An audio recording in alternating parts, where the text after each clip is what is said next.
class, today we're going to be talking about projectile motion. Projectile motion is a form of motion in which an object is thrown near the Earth's surface and moves along a curved path, in our case a quadratic. Here we have a sample problem of projectile motion. The problem reads, Carlos kicks a soccer ball at an angle of 40 degrees above the ground with a velocity of 11.3 meters per second. The question is, what is the maximum height the soccer ball will reach in the air? Note that the final velocity in the y direction is 0 meters per second at its maximum. And my partner Jose will demonstrate just how that can be solved. Alright, so to solve this problem, we must first find the initial vertical velocity so that we can then find the maximum height that the ball reached. After we find those values, we will substitute that into a second equation, taking into consideration that the final velocity of y is 0 meters per second at its maximum height. Ready?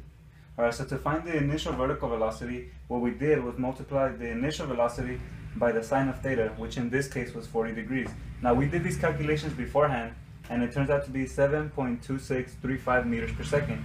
We will now use the initial vertical velocity and plug that into our second equation, which will help us solve the max height that the ball reached during its trajectory. So this is the final equation that we're going to be using. Now the equation reads, the final velocity of y squared is equal to the initial velocity of y squared minus 2 times the Earth's gravity multiplied by the distance in y, which is also the max height.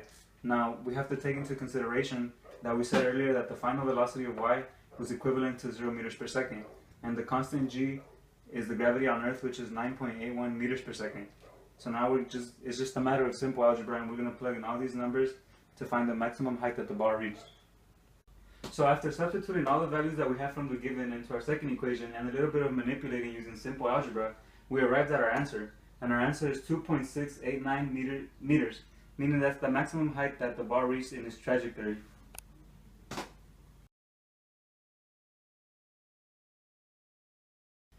Okay, so after all the calculations, we got our answer and we have enough information to finish a graph. We can graph the angle, the maximum height, and the final height. And we will show you the graph and a short video of how this can be applied to real life.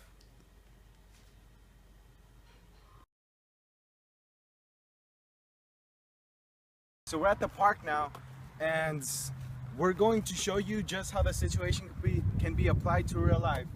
Here we have a cone 80 feet away. And the objective here is not to make a goal, but to measure the maximum height in the air and to measure the distance traveled when the ball hit the ground after being kicked.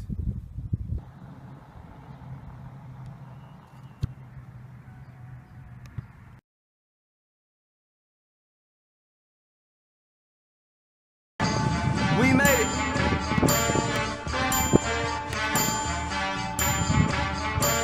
Turn me up just a little bit in the headphone.